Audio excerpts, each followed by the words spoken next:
Hamjambo wenzangu? Hamjambo tena?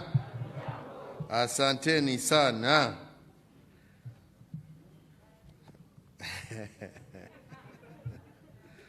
Wakenya wenzangu, we are gathered here today for an exercise in citizenship, and we do so in fidelity with the tenets of our participatory democracy by representing and presenting the proposed changes to our Constitution, as indeed we seek yours and every single Kenyan's support through a referendum.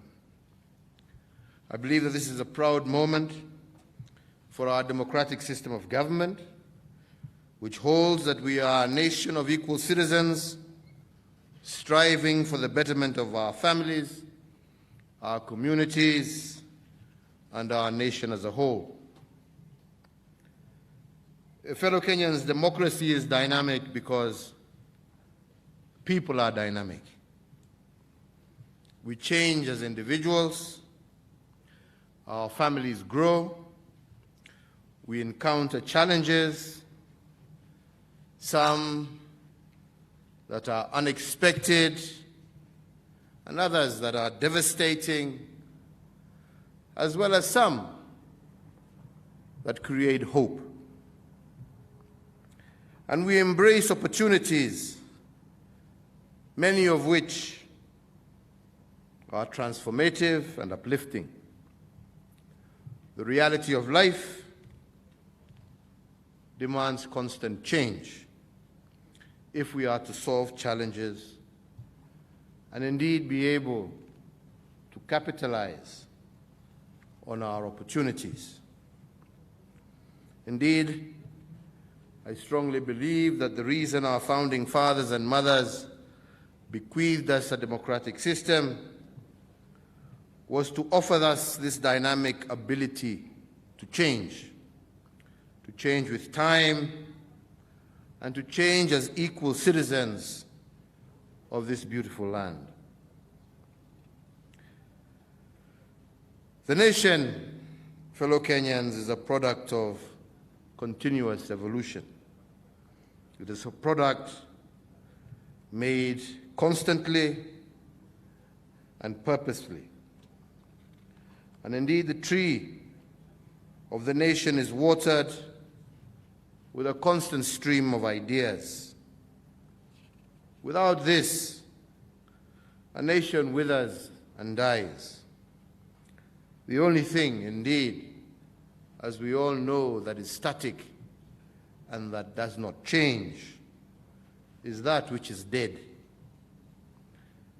And history, the world over, is a graveyard of empires and nations that died because they responded to the changing dynamics affecting them by digging in their heels and resisting change. Fellow Kenyans, as I said when I was delivering my State of the Nation address,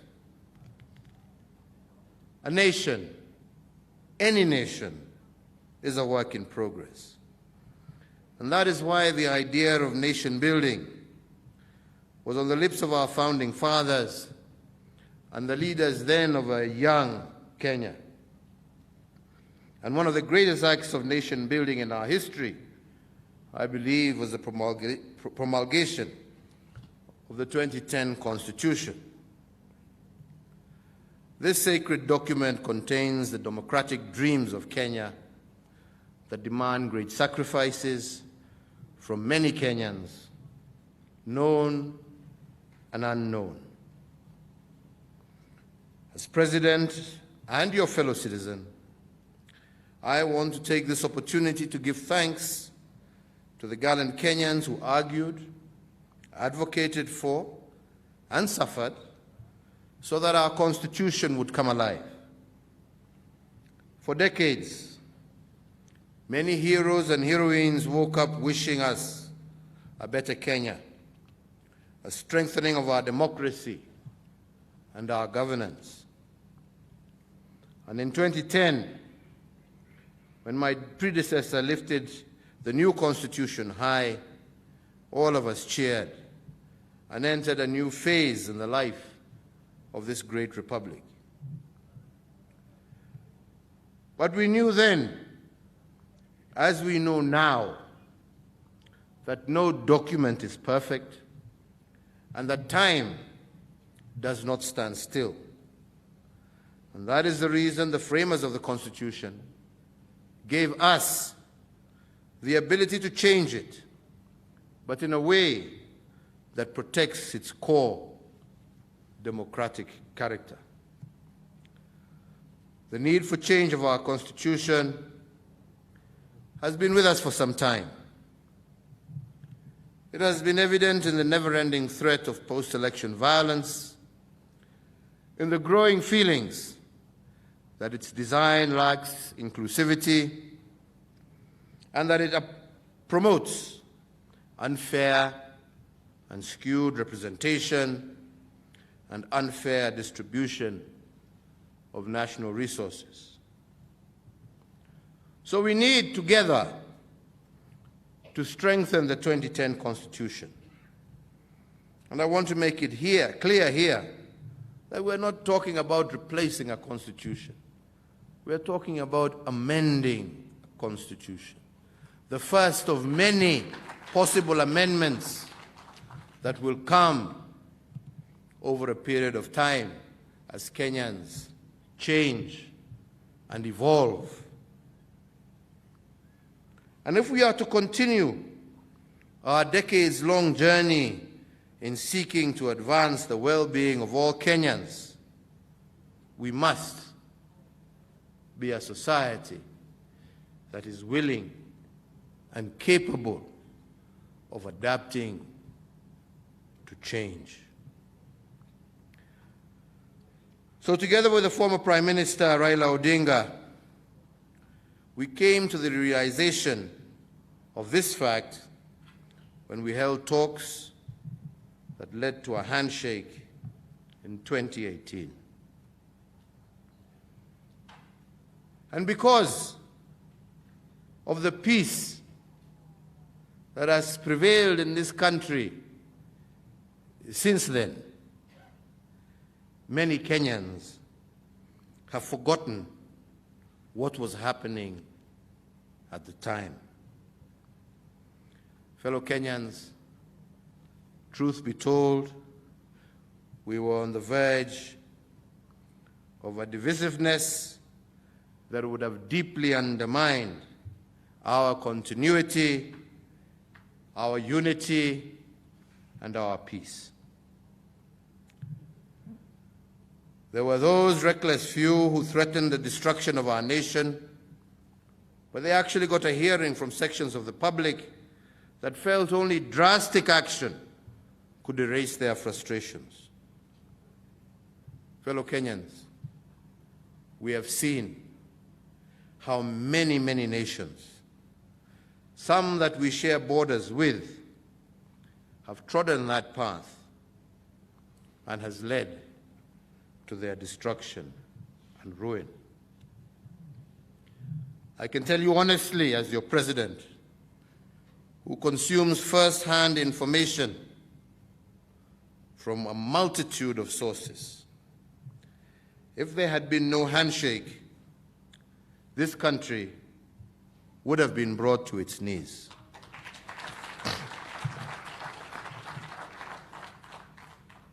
The reckless aggressiveness of some, the triumphant chest-thumping and stonewalling by others,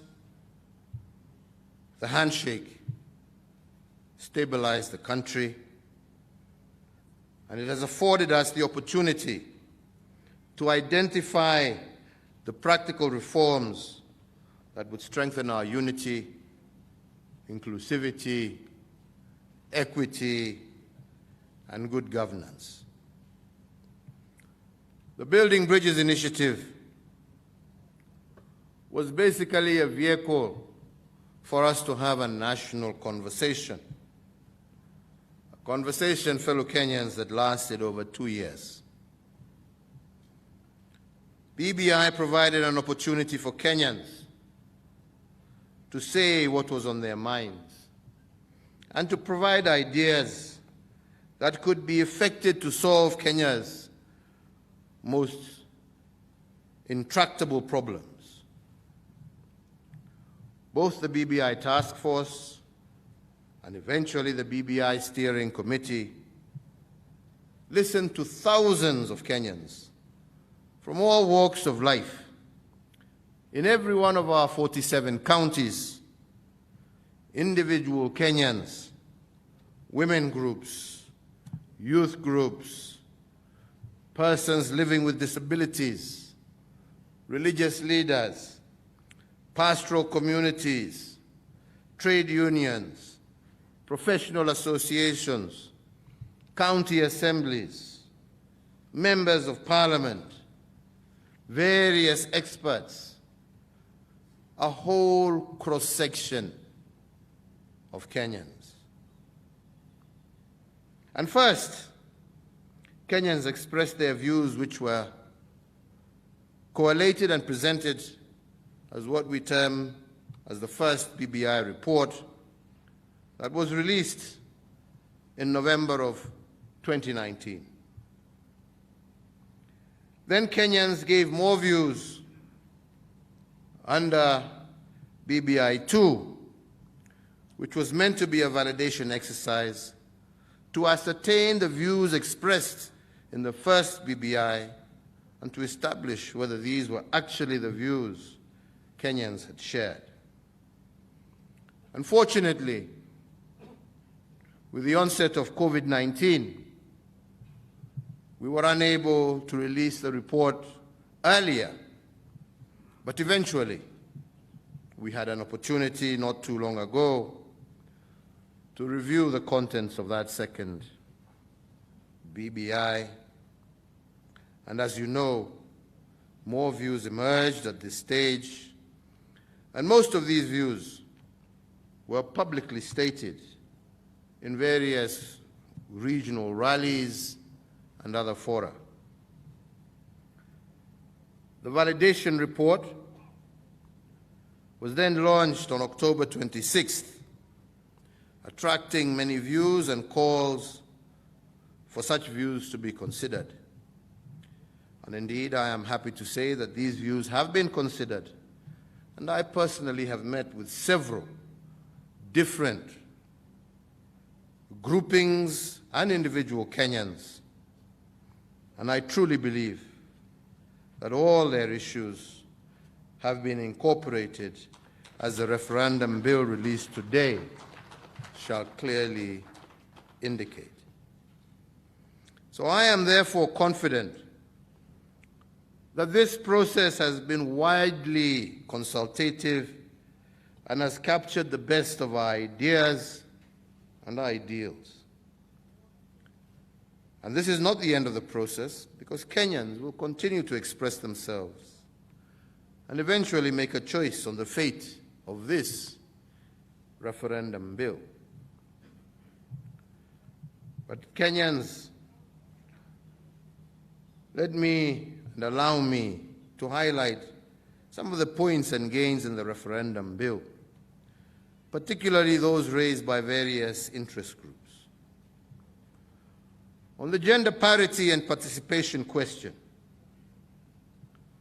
something that has haunted and been unattainable in this country since the dawn of independence, this bill ensures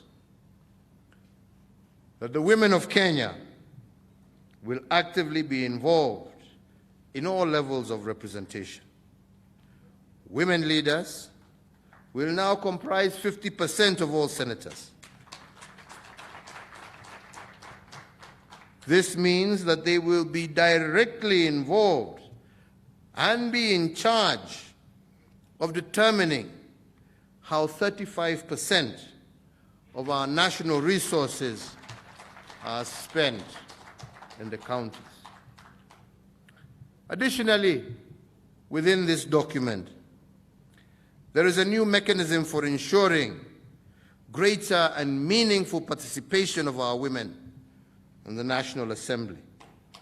And we are doing this while retaining the affirmative orientation in appointive posts, which, as you know, has been instrumental in placing many Kenyan women in high positions in government.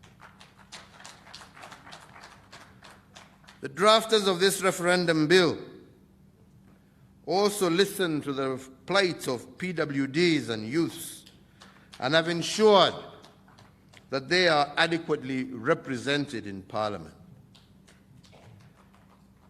Kenyans consistently expressed their view that there was an urgent need to strengthen devolution, and this referendum bill considers this point and proposes an increase of money available to counties.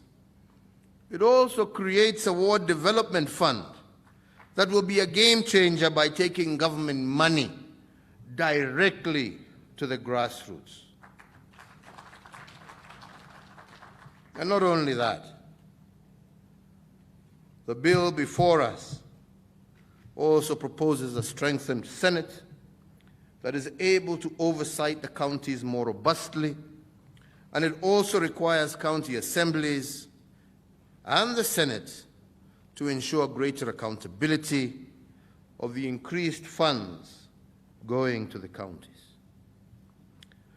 To ensure that every Kenyan enjoys the democracy that the 2010 Constitution so ably promised, the bill cures the problem of underrepresentation in some areas of the country and introduces a better approach for the sharing of resources more equitably and fairly while dealing with the issues of marginalization. Although the principle of public participation is already enshrined in our Constitution, participation has faced numerous challenges in the past. The BBI proposals will ensure greater public participation at all levels, from the ward to the constituency to the county, as well as to the national government. In the spirit of public participation embodied in the entire BBI process, where we are now, as has been indicated by the speakers before me, is that we now need to go out and collect signatures from Kenyans. This, fellow Kenyans, is in line with the tenets of democracy, whereby every single citizen is entitled to have their say. The process of staging a national referendum is the last exercise and validation of the issues articulated in the BBI report and the last stage in asking for the stamp of approval from Kenyans on the report's recommendations. This marks a mass validation of the proposed amendments as captured by the BBI Steering Committee. So as we embark on signature collection exercise, we recognize that the exercise of collecting signatures is a continuation of the democratic deliberation provided for in the Constitution. We once again take these proposals to you, Kenyans, requesting that you confirm and endorse these proposals. And to ensure informed decision-making by Kenyans, the bill will be made available through newspapers, while the BBI report is available through electronic and print formats, and include abridged and summarized versions to ensure everybody reads this particular bill. Finally, as again has been said by the speakers before me, I say that we are embarking on this exercise at the height of the COVID-19 pandemic. And we are forging ahead not because we are careless, but because we consider this process as crucial to the positive future of our republic.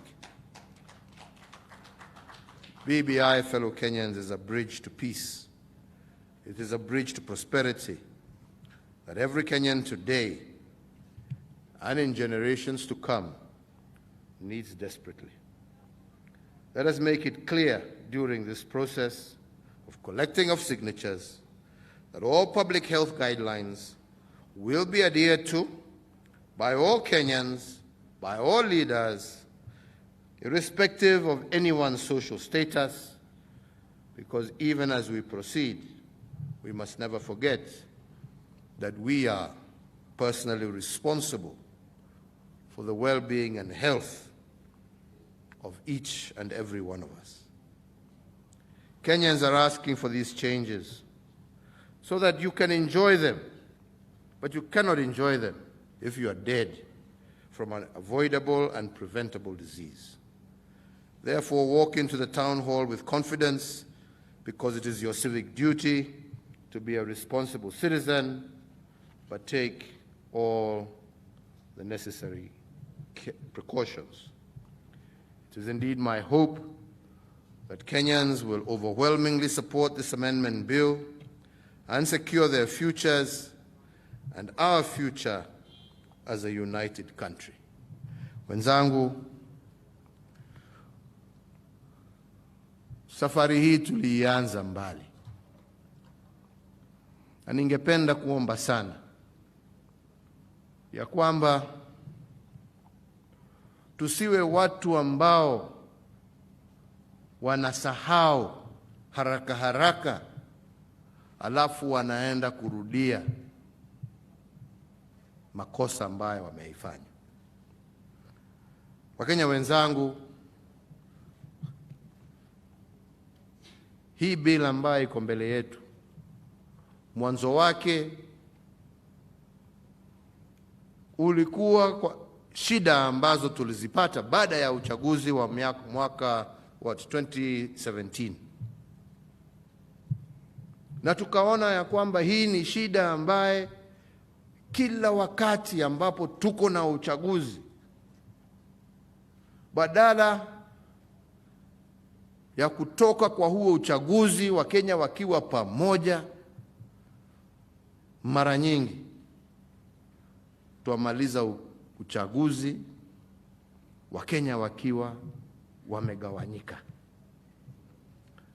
Na mambo haya yametendeka katika taifa letu kurudi nyuma miaka mingi zaidi ya 20-25. Kuwa wengine wanajisikia ndio wenye serikali na wengine wanajiona ya kwamba wametengwa na serikali. Na mambo haya ndio inalete vurugu katika taifa letu. Na ndipo tulionelea mwaka wa 2017 mwisho na kuanza mwaka wa 2018, kwa kuona yale ambayo yalikuwa yanatendeka katika sehemu mbalimbali, Wakenya wakipigana na Wakenya wenzao, tukaamua pamoja na Mheshimiwa Raila ya kwamba yastahili kama viongozi tusikae tu na tuone damu ya Wakenya ikimwagika kwa sababu yetu sisi, kwa sababu ya siasa. Na nchi ilikuwa karibu kugawanyika nusu.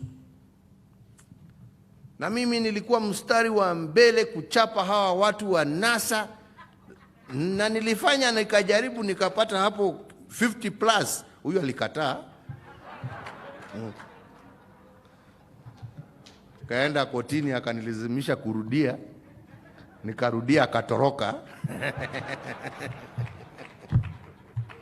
Na akaambia watu wake wasipige kura. Basi sisi tukaendelea. Lakini ukweli wa mambo ni ya kwamba taifa letu tulikuwa tumegawanyika katikati. Kuna sehemu wengine hawangeweza kupita ati kwa sababu wewe ni wa chama hii, wewe ni wa chama ile. Na wakati tulikuja pamoja tukasema, this is not possible, this is not right. Hatutafuti uongozi ndio Wakenya wapigane, tunatafuta uongozi ndio tutafute utajiri wa taifa letu na Wakenya wetu waweze kuishi na amani na furaha na kwa umoja. Na hiyo ndio ilikuwa msingi wa ile kitu ambacho tunaita handshake leo. Na ndipo nimesema kwa hii ambaye nimesoma kwa lugha ya Kimombo hapa, ambapo nimesema ya kwamba tunasahau haraka sana kwa sababu ya ile amani ambaye tumekuwa naye miaka hii miwili. Watu wanaona hiyo ni kama kawaida tu, lakini sio kawaida. Na ndipo tukaamua lazima turekebishe haya. Na kwangu mimi hiyo haikuwa mara yangu ya kwanza ku reach out. Nime reach out hata mbeleni. Hata mwenzangu Deputy William Ruto, we reached out tukalete amani. Na ikakuwa na amani. Sasa ubaya uko wapi Wakenya wenzangu? Nikireach out pia kwa ndugu yangu ndio tuweze kuongeza hiyo amani. Na ndipo nasema ya kwamba wale ambao wanajaribu kuchimbua makaburi, nilisoma kwa gazeti juzi, wasifikiri wanacheza. Mimi siwezi kukubaliana na mambo kama haya. Tumetoka huko na mambo haya tumezika katika kaburi ya sahau. Kwa sababu ukijaribu kulete maneno hapa, wewe hujui ni shida gani. Anayo wengine hawafikiri. You don't think before you talk, you don't think before you act. You must always think before you do something. Sisi hatutaki vita katika taifa letu la Kenya. Sisi wengine wetu tunajua maana ya amani. Na sisi tunataka kurekebisha zile shida, na turekebishe kwa njia ya kikatiba, kwa njia ya kisheria, ndio Kenya isonge mbele na Wakenya wawe kitu kimoja. Hiyo ndio haja yetu kubwa. Sio kuja hapa kila siku kuambiwa hii na hii na hii. Let us be faithful to the peace, to the stability, to the unity of this nation. Na kuna mengi ambayo labda wengine wangependa wangependa iwe ndani ya hii amendment. Lakini Wakenya wenzangu, niwakumbushe, Kenya sio kama maisha ya binadamu. Sisi tukiwa binadamu, viumbe vya Mwenyezi Mungu, tunajua ya kwamba muda wetu huanza kuhesabiwa kutoka siku ile tulizaliwa. Na tunajua bado huo muda utafika. Kenya itaishi milele na milele na milele. And that is why we do some of the things that we do. Not for what we gain today, but what shall be there for our children and our children and our children's children in the future, because Kenya will be here forever. And our responsibility is to be architects of that future. That is our responsibility. And tomorrow, there will be those Kenyans who will be in positions of leadership, ambao watasema, unajua sasa tumekubaliana kitu ingine. Na watafanya amendment ingine. Na wengine watakuja, watafanya amendment ingine. Na ndipo tunasema katiba yu hai. Katiba sio vile tumeona nchi zingine, unasema kwa sababu imeandikwa kwa katiba, right? Hiyo ni kumaliza nchi. Unaona watu wanasema, unaona vile katiba inasema, kwa hivyo wewe nyamaza. Sasa kunyamaza na mtu anasema mimi niko na kitu ambayo inaniuma, na wewe unaniambia ni nyamaze ati kwa sababu imeandikwa. My friend, is that not a recipe for war? Right? That is a recipe for war. And we have seen it in other countries. Mwingine ana brandish katiba ambaye ilichorwa miaka 100 iliyopita. Angalia katiba. Wewe nyamaza. Na ukiongea utaniona. Haya, na yeye atasema basi nitaongea. Na ukinikaribia wewe ndio utaona. That is the beginning of war. And that is why we say this document is alive. This document is supposed to treat the problems and the challenges that face us as a nation. Let us not take it as a divisive document. Let us not take it as a document that is going to contain all our issues. Because at different stages in a nation's history, in a nation's life, there will come others, and you will see Second Amendment, Third Amendment. I think in America, after 200 years now, they're on amendment namna gani, ndugu yangu? 37 amendments. All right? It will be the same with ours. It will be the same with ours, my friends. Right? What we are doing is just starting. And just starting with that is most critical. Dealing with the issues that make us consistently fight. The issues of inclusion and inclusivity. Dealing with the issues of ensuring equitable resources. Dealing with the issues of ensuring that money reaches the lowest level possible. Dealing with the issues of corruption and governance. These are the things that make people fight. These are the issues that we are dealing with at this stage. Fellow Kenyans, let's come together. Sort that out. Other chapters will be sorted out. Nikimalizia, kuna kipengele moja peke yake ambaye nimesema hapa ya kwamba nimesikiza wengi kutoka wajumbe, maseneta, viongozi mbali. Mimi siendi kwa magazeti, mimi nakutana na watu tu. Wewe sasa mimi sema. Niambie kwa sababu mimi sio mtu ya hiyo, hata Twitter mnaona na hiyo. Mimi niliondoka huko. Ngaona hii kitu ni bure, ni matusi tu. Hakuna kitu kingine inaendelea hapa. Right? Unakaa hapo unasoma hulali. Nini wanasema nini? Huyu sasa wewe unapiga simu, unaona vile huyu mtu amenituka. Afadhali nilale bwana. Niongee. Nipige story hapo na mama kidogo hapo. Nilale, niamke, niende kazi, dunia iendelee. Kama ni namna gani jamani? Lakini kwa wale wengi ambao nimeweza kupata nafasi ya kukutana nao na kudebate nao one on one, there was one group I met with ambao walisema kitu na mimi nikaona kwa kweli, hata kama katiba ya sasa imetuhakikishia hiyo, nikaona ni vizuri vile waliniambia turudie tena. Na hawa ni wenzetu viongozi wa kidini. Wakati nilikaa na wao, wakasema tunajua iko hapo, lakini hii document lazima isisitize tena umuhimu wa kumcha Mwenyezi Mungu na umuhimu na centrality ya Mungu katika taifa letu la Kenya.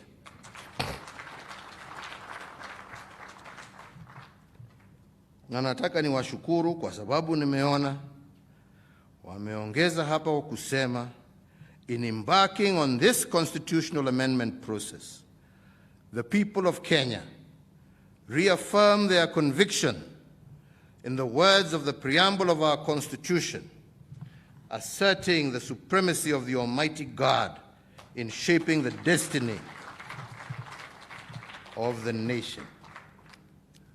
Na ndipo tuasema, Mungu ailinde taifa letu la Kenya. Mungu alinde vizazi vilivyo na vijavyo. Mungu atusaidie tuwe na amani, tuwe na umoja, tuwe na upendo kati yetu.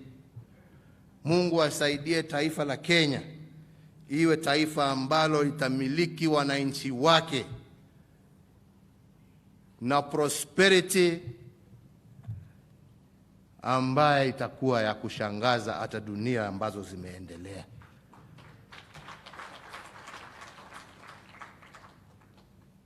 Mungu atusaidie tuweze tuelewane, tuongee pamoja, tufanye yale ambayo yako mbele yetu kwa amani na kwa kujuliana hali, tukijua ya kwamba Kenya sio ya mtu. Kenya haina mwenyewe, ina wenyewe, na wenyewe ni wale vile nimesema wako na wale ambao watakuwa. Mungu awabariki, Mungu awalinde. Asanteni sana. Be sure to hit the subscribe button for more news.